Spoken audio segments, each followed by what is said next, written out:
Assalamualaikum warahmatullahi wabarakatuh. Puji syukur kehadirat Allah Subhanahu wa taala, yang mana pada hari ini saya masih diberikan kesempatan untuk dapat mempresentasikan tugas besar 1 komunikasi data.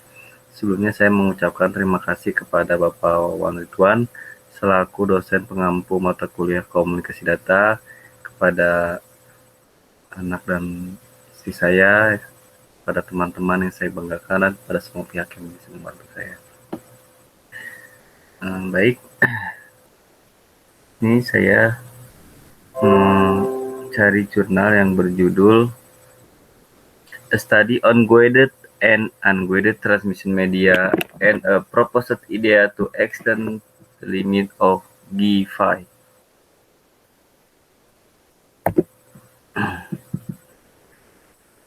Judulnya studi tentang media transmisi terarah dan terpadu serta ulasan ide untuk memperpanjang batas GFi.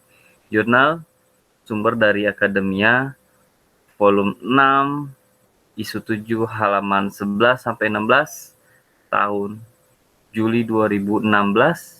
Penulisnya Dr. G. Sebastian Nixon and Dr. Francis Xavier de Faras, profesor yang berasal dari University Federal Democratic Republic of Ethiopia. Sebelum masuk ke tujuan, kenalannya dulu. Jaringan di komputer memungkinkan berbagai informasi dengan menghubungkan perangkat komputasi. Berbagai informasi dimungkinkan melalui media transmisi. Media transmisi diklasifikasikan sebagai kabel atau nirkabel. Media kabel memiliki keterbatasan dalam geografi, tetapi nirkabel tidak dibatasi oleh geografi. Di dunia nirkabel, teknologi nirkabel pertama adalah inframerah, dan itu adalah teknologi yang sangat lambat. Jadi penemuan dilakukan untuk menemukan teknologi nirkabel yang lebih baik. Akhirnya kami mendapatkan Bluetooth, Wi-Fi, WiMAX, dan GFi.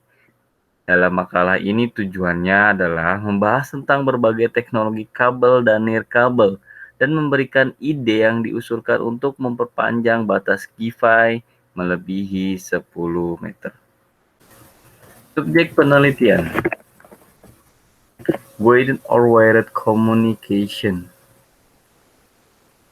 Guided media menyediakan jalur transmisi sinyal yang terbatas secara fisik, meliputi twist pair cable, coaxial kabel, dan fiber optic kabel.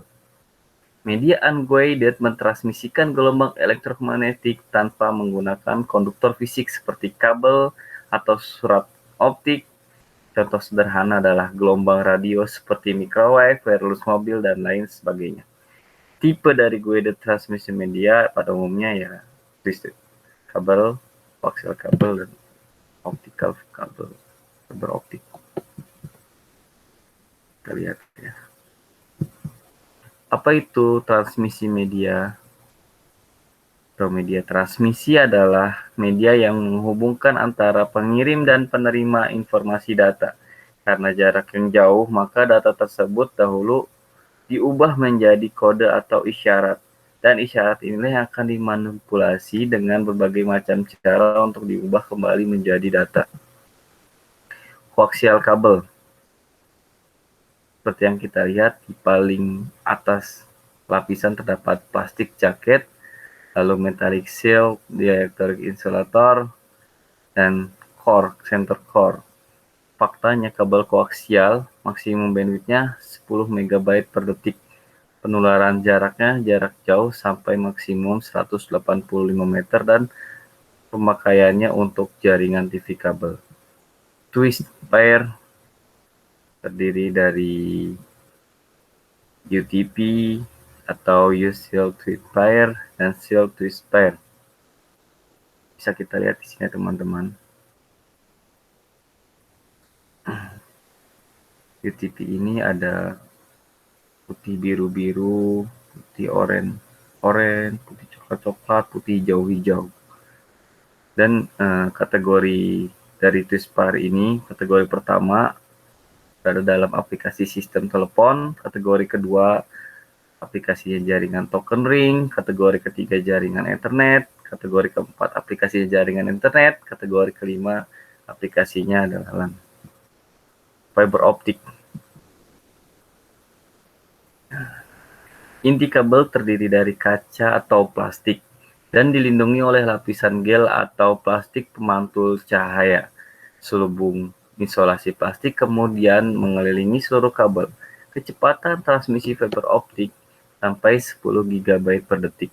Faktanya tentang kabel optik, maksimumnya 10 GB per detik, penularan jaraknya banyak mil, pemakaiannya untuk jarak jauh apapun kabel jaringannya. Lanjut, ada repeater. Repeater adalah salah satu perangkat jaringan. Ini digunakan untuk meningkatkan sistem kabel agar melampaui panjang maksimum yang diizinkan. Ini dilakukan dengan memperkuat tegangan jaringan untuk melakukan perjalanan lebih jauh. Ini lebih seperti amplifier dan sangat murah. Satu-satunya kendala di repeater adalah bahwa itu hanya dapat digunakan untuk meregenerasi sinyal antara segmen jaringan yang serupa. Seperti ini gambar repeater. Lanjut ke teknologi nirkabel, ada Bluetooth, Wi-Fi, wireless fidelity, ada WiMAX, dan G5. Mungkin Bluetooth dan Wi-Fi sudah pada mengenal kita. Saya akan bahas WiMAX dan G5-nya aja. Ini evolusi dari kabel adalah yang paling tertinggi optical fibers dan wireless access, ada Bluetooth, ada Wi-Fi, ada WiMAX, dan paling atas adalah G5 atau Gigabit Nirkabel. G5 atau Gigabit Nirkabel adalah transceiver pertama di dunia yang terintegrasi pada satu chip. Bisa kita lihat gambarnya, ada chipnya yang beroperasi pada 60 GHz pada proses CMOS. Ini akan memungkinkan transfer kabel data audio dan video hingga 5 gigabit per detik. Ini hampir 10 kali lipat kecepatan transfer kabel maksimum saat ini. Aplikasi dalam G5, peralatan dalam rumah tangga, peralatan kantor, transfer informasi video, sistem komunikasi antar kendaraan. Arsitektur G5, teknologinya fundamental di 802.15.3c. Kualitas layanan interferensi dipertahankan dengan mentransmisikan beberapa sinyal secara bersamaan melalui jalur transmisi nirkabel. Ini menggunakan pita ultra lebar yang terdiri dari 1 kecepatan bit yang tinggi, 2 keamanan yang tinggi, 3 transmisi data yang lebih cepat. Lanjut, teknologinya adalah multiple input, multiple output atau disebut MIMO.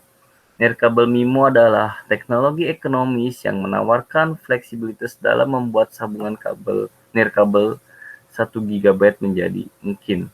Nirkabel MIMO memungkinkan kecepatan dalam gigabit per second pada jaringan nirkabel and loss. Peningkatan kinerja kriterianya karena keuntungan array, keuntungan keragaman, penguatan multiplexing spasial, pengurangan interference. Lalu arsitektur G5 ada System on Package atau SOP. SOP adalah pilihan yang lebih baik sebagai solusi untuk generasi mendatang nirkabel jaringan. Baru perkembangan bahan dan proses di bidang pengemasan memungkinkan membawa konsep SOP ke dunia RF untuk memungkinkan kebutuhan yang ketat di bidang komunikasi nirkabel. SOP berjalan selangkah lebih maju dari multi-chip modul atau MCM dengan meningkatkan kinerja secara keseluruhan dan menambahkan lebih banyak fungsionalitas ke dalamnya. Jadi hasil penelitiannya, meskipun teknologi G5 menawarkan kecepatan informasi yang lebih cepat dalam gigabit per second, konsumsi daya yang lebih sedikit dan biaya rendah untuk transmisi jarak pendek dibandingkan dengan teknologi saat ini, kami tidak dapat menggunakan teknologi ini lebih dari 10 meter. Ide yang kami usulkan atau sarankan adalah dengan menggunakan beberapa perangkat seperti repeater atau penguat sinyal, kami dapat memperluas jaringan G5 melebihi 10 meter dan berkomunikasi dengan jaringan G5 yang lainnya. Seperti pada gambar berikut. Kelebihan dan kekurangan G5. Kelebihannya 1, mempunyai kecepatan tinggi transfer data, 2, komunikasi daya yang rendah, 3, keamanan yang tinggi, versinya 5.6. 4. Hemat biaya. 5. Portabilitas. 6 adalah mobilitas tinggi. Kekurangan dari GiFi, kerugian utama dari teknologi ini adalah batasan jaraknya hanya 10 meter saja. Sekian presentasi dari saya, kurang lebihnya mohon maaf. Terima kasih semuanya. Wabillahi taufiq wal hidayah. Wassalamualaikum warahmatullahi wabarakatuh.